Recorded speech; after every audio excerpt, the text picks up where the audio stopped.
I just did a huge sweeping update of my Dynasty rankings. We got a bunch of wide receivers, running backs, and one tight end on the rise in that most recent update. Of course, all updated Dynasty rankings, rookie rankings, bonus content, our FSC wide receiver prospect model, now live on flockfantasy.com. Use promo code FSC. That'll be linked down below in the description for 30% off plus 7 days for free. Like if you enjoy, subscribe if you guys are new around here. Now let's get into it.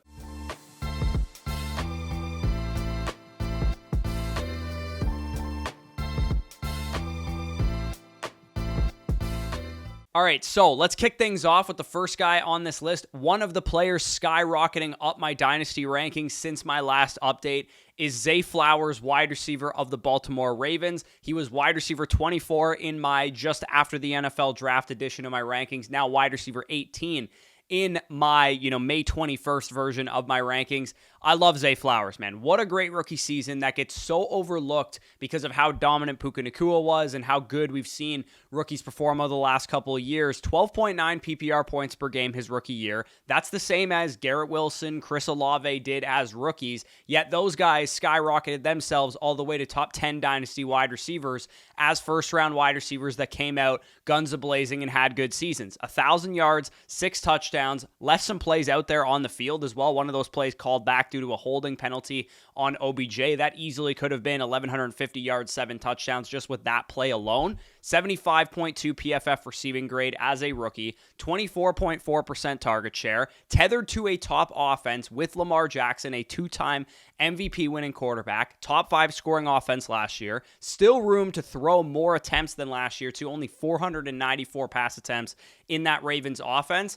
This offense was hamstrung by injuries to Mark Andrews last year, hamstrung to injuries of the wide receiver depth. Rashad Bateman and those type of guys haven't really performed to this point. I think this offense being a better unit as a whole really helps out Zay Flowers in 2024. What is stopping him from going for a top 12 season in points per game? And again, I'll bring you back to the Chris Olave, Garrett Wilson example.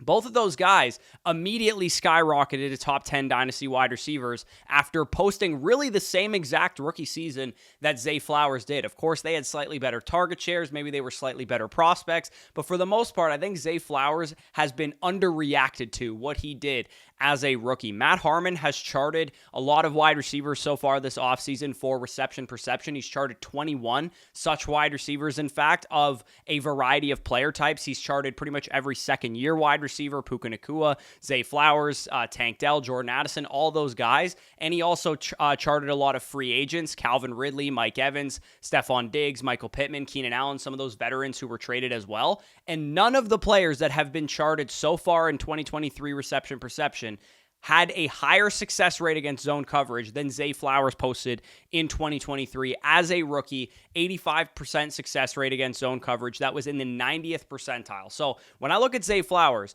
Matt Harmon calls him the best rookie wide receiver from this class, and he includes Puka Nacua in that statement from a pure talent standpoint. He believes that Zay Flowers is the best rookie wide receiver we saw last year. For me, obviously, you got to favor what Puka Nacua did in terms of overall production, but I could very well see a scenario where we look at Zay Flowers' 12.9 PPR points per game. As a second-year player, he puts up 15, 16 PPR points per game. And we're talking about a Jalen Waddle-like career arc, a Devontae Smith-like career arc, where great rookie season, great second season, and maybe builds upon it going forward. So for me, I look at this guy and I think, how can he not be a top 20 Dynasty wide receiver? Hence why he has moved up to my wide receiver 18. Definitely send out some offers for Zay Flowers if you guys haven't already done so. Isiah Pacheco is the next player rising up my Dynasty rankings, going from my RB 13 just after the NFL draft to now my RB 10 in Dynasty Fantasy Football. 8th in opportunity share last year for Kansas City. He's fast, he's big, 3rd in the NFL in carries last year, 2nd in carries per game, only behind Christian McCaffrey. So we're talking about a dude who legitimately plays for Kansas City. I know we've done this for years and years of projecting these running backs that play for Kansas City and overvaluing them. But we actually have a young running back in his prime who has shown to be a talented player who's playing for Kansas City, and we're just like not that interested in him. We're not that excited about him. From week 9 onward, Isiah Pacheco averaged 17.8 carries per game, 44% route participation, which was up from 30% early on in his season last year. From weeks 1 to 8, he was at 30%. Weeks 9 onward into the playoffs, he was at 44%. Had 3.5 targets per game in that span, so he started to really take over a bit more of a receiving workload as well. Commanding a big workload is a talent in the NFL. 16.93 PPR points per game is what he averaged down the stretch in fantasy. In Dynasty Fantasy Football, too, we got a player who was drafted in 2022. He's got 2 more years of team control. No added competition to his backfield in the draft, in free agency, even though he was a 7th-round pick. They're going to utilize him as their lead running back. His competition is Clyde Edwards-Helaire, Deneric Prince, and Keontae Ingram. They have nobody else in that backfield. I am stunned how this dude is going at the end of the 3rd round, early 4th round of best ball drafts, of underdog drafts, of home league, redraft leagues right now. He should be a 2nd-round pick in my opinion. And as a result, you're getting a position like running back. You got a 2-year window of great production in the Kansas City Chiefs offense. That makes you a top 10 Dynasty running back. This position is not very good in Dynasty, so give me a guy that has a projectable workload for 2 years, who's still young, maybe gets re-signed and stays in Kansas City long term, but more or less, I just want this guy over Kenneth Walker in Dynasty. I want this guy over Rachaad White in Dynasty, Josh Jacobs, James Cook in Dynasty. I feel better about his workload in the short term from a redraft perspective, as well as how young he is for a 2-year projection in Dynasty under contract. I feel very good about Isiah Pacheco. He is rising on my Dynasty rankings as well. Next 2 guys I'm going to group together are Jayden Reed and Dontayvion Wicks. Of course, they both play for the Packers. Wide receiver 35 post-NFL draft for me on Jayden Reed. Wide receiver 26 in my rankings now. Dontayvion Wicks, wide receiver 60, now wide receiver 54. Both of their reception perception data came out, guns a-blazing. 71st percentile for Jayden Reed against man coverage, 77th against zone, 82nd against press. For Wicks, 71st percentile against man, 49th against zone, 69th against press. Specifically Jayden Reed, a lot of you guys have gotten on me for maybe slandering him a little bit too much because I've been kind of unappreciative of what he did in his rookie season, and I loved Jayden Reed, the prospect, but I'm starting to come around on him in Dynasty. It's really hard to average 13.6 PPR points per game as a rookie with a first-year starting quarterback in Jordan Love, who we know he's a good quarterback now, but he wasn't considered to be one coming into the season. And when there's other talented pass catchers on that offense, Christian Watson we were excited about, of course Dontayvion Wicks, like I'm talking about here, emerged. We had Romeo Doubs, who was commanding targets at points in time. You have guys around you that can catch the football, that can command targets. The tight ends showed in spurts that they're capable of doing that. We know Aaron Jones was there last year. He's capable of doing that. 912 total yards and 10 total touchdowns for Jayden Reed as a 2nd-round pick with a 24.4% target rate, a 74.4 PFF receiving grade. He's a really good player, man, and he's in a good offense. I still believe the ceiling is somewhat limited because he's an undersized guy, a little bit of a slot, gadgety type of wide receiver, but Matt Harmon details that he is very capable of winning on his routes, a very capable route runner in the long term, and same goes for Dontayvion Wicks. I know that Romeo Doubs is there. I know that Christian Watson are there as competition for him for routes, for snaps, and for targets on the outside, but I wouldn't be at all shocked if these 2 guys were the 2 that you want long term. There's a good chance that between these 4 wide receivers in Green Bay, one of them's going to be a major disappointment, one of them's going to be okay, and 2 of them could really be long-term Dynasty assets. And to me, Dontayvion Wicks performing the way that he has as a rookie in reception perception is a great sign that he could maybe win out that outside job from Romeo Doubs, and it could be Christian Watson, Dontayvion Wicks, Jayden Reed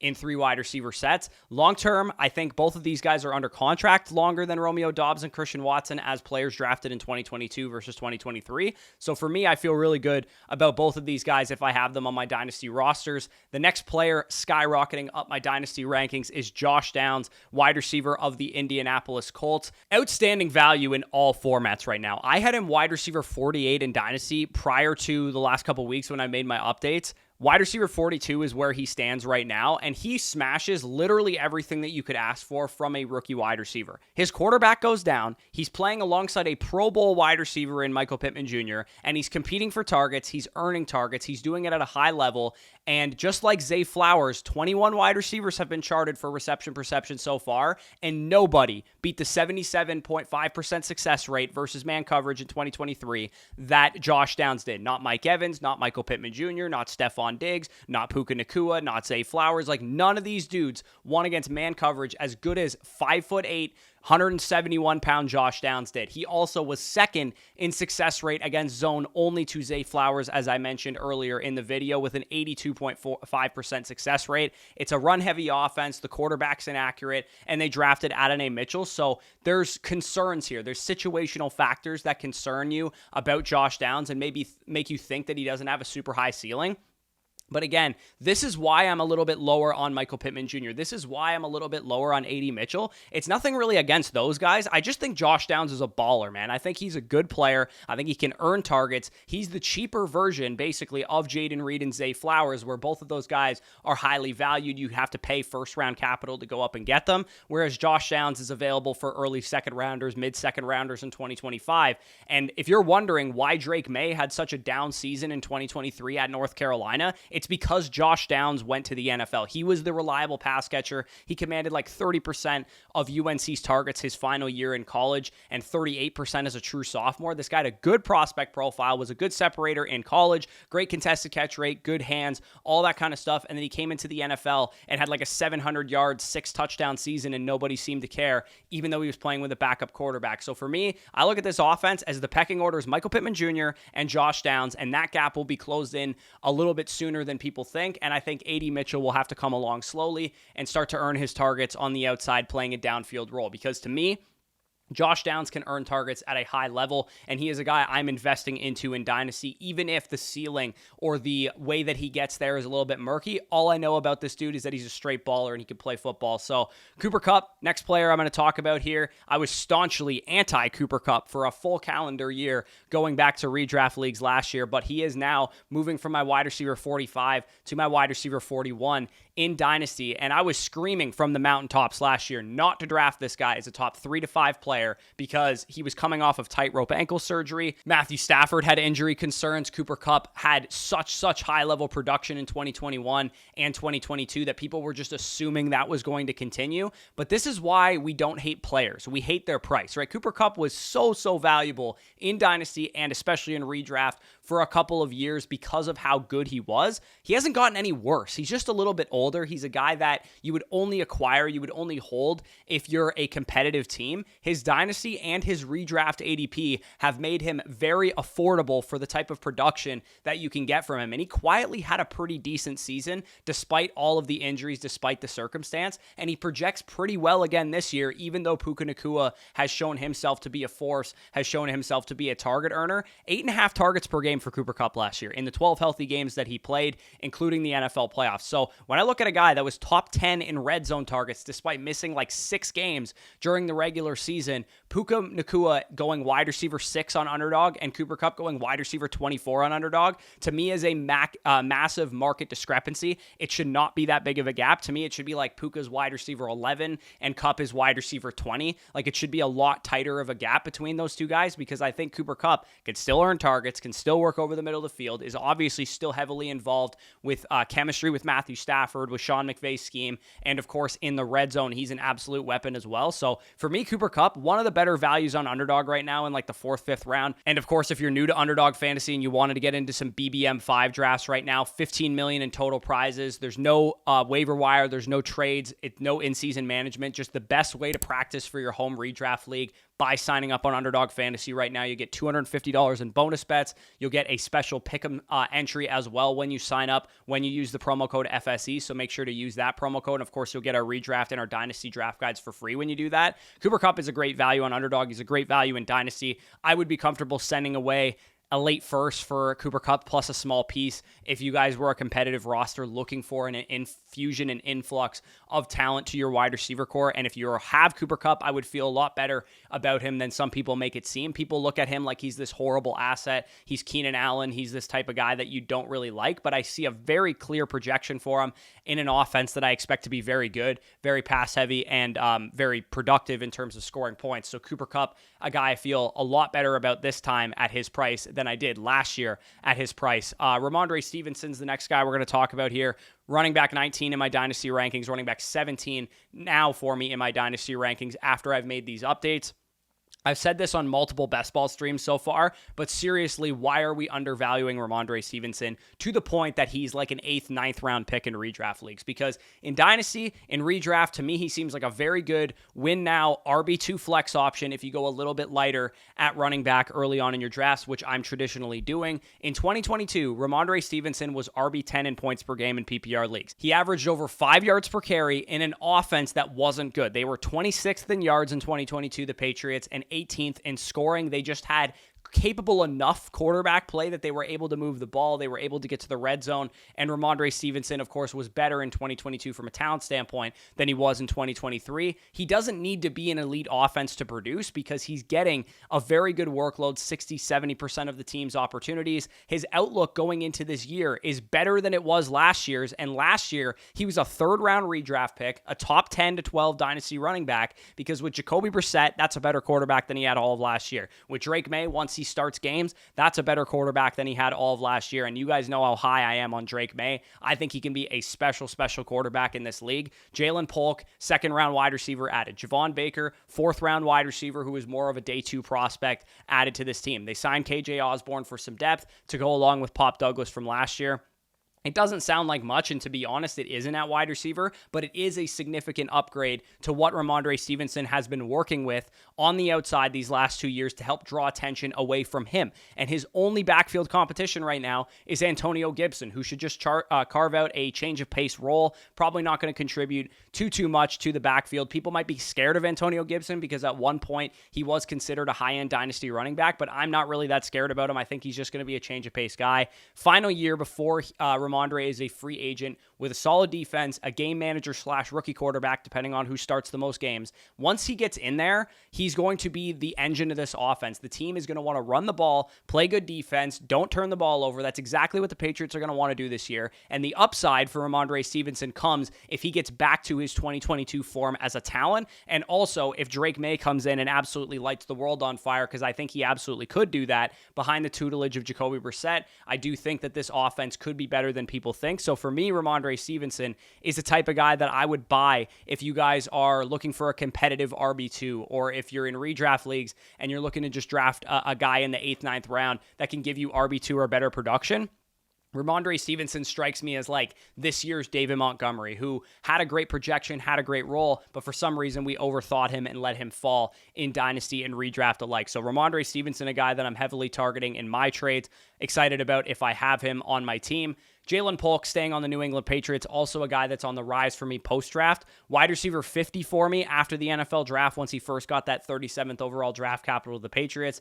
Now he is wide receiver 44 for me on the market at wide receiver right now. He was my wide receiver 12 pre-draft in the NFL draft class. He reminded me a lot of Rashee Rice, reminded me a lot of Tyler Boyd. Let him work over the middle, let him run on slants, let him work against zone coverage. Both of the Patriots quarterbacks, Jacoby Brissett as this like game manager, accurate quarterback, he'll be able to feed Jayden Polk if he can do that at a high level in the NFL. And Drake May led the rookie class at quarterback in passing grade over the middle of the field. And I think he has got the arm and he's got the anticipation to throw into tight windows and zone coverage as well. So Jayden Polk to me fits this offense, fits his quarterbacks very, very well. And he led all rookie wide receivers in 2023 in this class in his success rate against zone coverage per reception perception. He was better than Marvin against zone coverage, according to Matt Harmon, better than Odunze, according to Matt Harmon against zone, better than Malik Neighbors, better than Ladd McConkey, better than all these great wide receivers in this class. Jayden Polk was the guy that won against zone at the highest rate. The guy does exactly what he's going to need to do to translate to the NFL, especially knowing that a lot of NFL teams are heavy zone coverage type of defenses. I think he is a very bust-proof caliber wide receiver. I thought he was very strong as a prospect, just not the highest ceiling. That's the concern with Jayden Polk. But if he is a number 2 wide receiver and they draft their number 1 wide receiver in next year's class or they sign him in free agency, I still feel very good about Jayden Polk ascending to a top 20, top 30 dynasty wide receiver. And that's a big difference from where he's going right now. I have him wide receiver 44, but he's more in that 50 to 60 range for most people. So if he's a great number 2 wide receiver, look at what that's done for Tank Dell. Look at what that's done for Jayden Reed. Look what that's done for Jordan Addison in last year's draft class, tethered to good offenses, good quarterbacks. This dude will start from day one for the New England Patriots, and we know if a rookie can get out to a hot start to their NFL career, it's great in terms of their overall success and the data points that we can point to for them being a productive NFL player. So for me, Jalen Polk, one of the more underrated rookies in rookie classes. I've gotten him a lot at the 210, 211 in rookie drafts. I feel like a lot of people are drafting like Ricky Pearsall, Adonai Mitchell, those type of dudes over him, Blake Corum, sometimes even Roman Wilson has gone over him in one of the leagues that I've been in. To me, I would take Jalen Polk over all those guys in rookie drafts, and I feel very confident in him as a sleeper for redraft, as well as a guy that I would love to have as wide receiver depth in Dynasty. So the final guy that we're going to talk about in today's video is a tight end. Jake Ferguson, tight end of the Dallas Cowboys. He was tight end 13 for me update that I just did. He is now tight end 10 for me. Second year tight end last year, right? A lot of people don't really realize how difficult it is as a second-year tight end to come in and produce right away. Look at Kyle Pitts as a prime example. He's going into his 4th NFL season, and we haven't really seen a big-time fantasy productive spike from him. Jake Ferguson quietly had a top 10 season at tight end last year, one of the quietest second-year tight ends to ever have a top 10 season in points per game at tight end. For a second-year guy to post 102 targets, 83% of his team's routes, be top 8 at the position with 765 receiving yards, top 7 at the position with 5 touchdowns. It feels like nobody cares about Jake Ferguson because he's not some special athlete. He ran a 4.81 at the combine, but he did have an 89th percentile 10-yard split, which is really all I care about anyways at the tight end position. Good explosiveness. He's taking over that Dalton Schultz role that we've seen from the Dallas Cowboys. He led the position, all tight ends last year, with 25 red zone targets and somehow only managed to score 5 touchdowns. So you could see that positively regress a little bit. He's still the number 2 probably, or maybe the number 3 in this offense behind CeeDee Lamb, and depending on what you think of Brandon Cooks, an offense that doesn't really have a solidified running game. They're going to need to throw the ball. Dak Prescott's in a contract year. He's trying to get an extension. CeeDee Lamb's in a contract year. He's trying to get an extension. Maybe those guys will be locked up before the season. But regardless, I think Jake Ferguson is the type of guy that can carve out a very, very solid role in this offense. And it wouldn't shock me if he has 900 yards and 7 touchdowns this year and finishes tight end 5 or tight end 4 in points per game. And we're talking about a guy who's in his 3rd NFL season here. So getting that kind of production, a guy that was already a top 10 tight end, who's 25 years old, who's going into his 3rd NFL season, I feel very good about Jake Ferguson punting tight end. Like, you guys have seen us do all these Dynasty startup mock drafts on the channel. How often do you see me draft an early round tight end? It usually never happens because as much as I love Trey McBride, as much as I like Dalton Kincaid and Kyle Pitts and all these guys, why the hell would I take those guys in like the 4th, 5th round when there's like loaded wide receivers, running backs, and quarterbacks on the board when I can get Jake Ferguson at like the 1106 or something like that? To me, I don't see a huge difference between their production, their projection, as far as a dynasty standpoint and a redraft standpoint. When I'm getting that big of a discount on it, I'm absolutely going to take that. So for me, if you guys need a tight end and you're looking for a cheap option that you can fill out your tight end slot with, Jake Ferguson's the type of guy that you could send a mid to late second for in any kind of tight end premium league. And I would feel pretty comfortable with that because I do think he has higher upside than people think. Pass heavy offense, number 2, potentially number 3 target at worst in that offense behind CeeDee Lamb, has a chance to really regress positively from a touchdown standpoint. It wouldn't shock me if he had a 10 touchdown season this year in that offense with Dak Prescott basically a lock to throw 30 touchdowns or more. Definitely love Jake Ferguson as a deeper name at the tight end position in Dynasty if you're fading that position. So if you enjoyed this video, if you feel like you got some value from it, hammer the like button down below. Subscribe to the channel if this is the first time you're checking us out, or if you have been checking us out for a long time and you haven't hit the subscribe button, go ahead and take the plunge. Join the 30% of you guys that watch these videos and are actually subscribed to the channel. Again, it costs you guys nothing to subscribe. Really appreciate the support that you've shown to the channel. And again, if you want to check out Underdog, put some of this advice into action, use promo code FSE at signup, win up to $1.5 million to first place in Best Ball Mania 5, $15 million in total prizes. Head on over to flockfantasy.com. Use the promo code FSE over there as well for 7 days for free, 30% off any of the packages, 6 months for free when you sign up annually to get all of our Dynasty rankings, our Dynasty draft guide, our rookie rankings,